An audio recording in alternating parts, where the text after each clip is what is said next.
everybody, welcome. I'm so glad you're here with me today.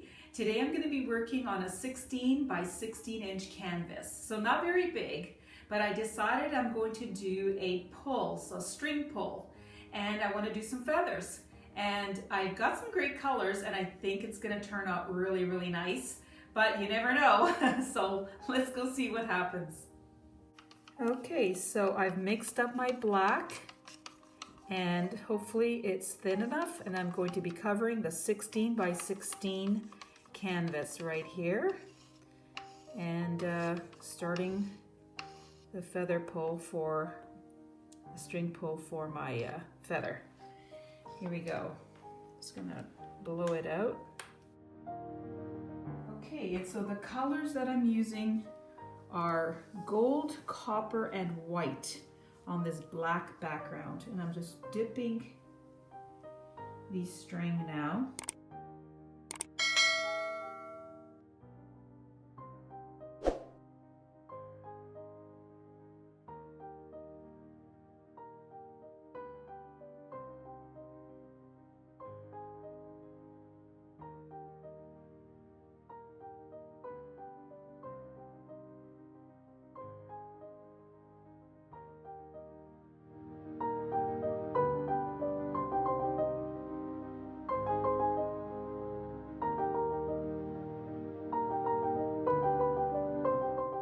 This is not the right way. Oh boy.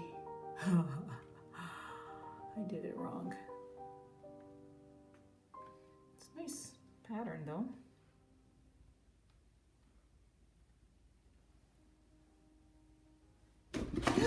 Oh boy. Knocked it off.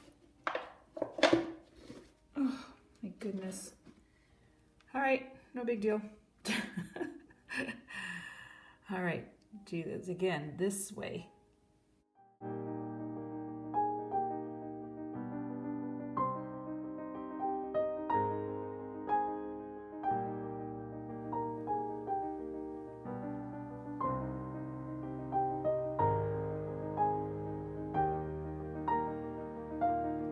This is the right way to do it. Okay, here we go. Interesting, but doesn't really look like a feather. It kind of does actually in the other way. Yeah. It's a broken up feather.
attempts, but it is very pretty. I do like the background too, with a little bit of blowing with the white and black on the last one, and it looks like a very nice feather kind of blowing. And I like the tip that comes over here, kind of indicating that it's coming around. So it's pretty cool. Didn't get a lot of the copper or gold on it though. So it's mostly kind of black and white. I'm gonna try it again, maybe on another canvas. Or maybe let it dry and paint some. We'll see, but it's very nice.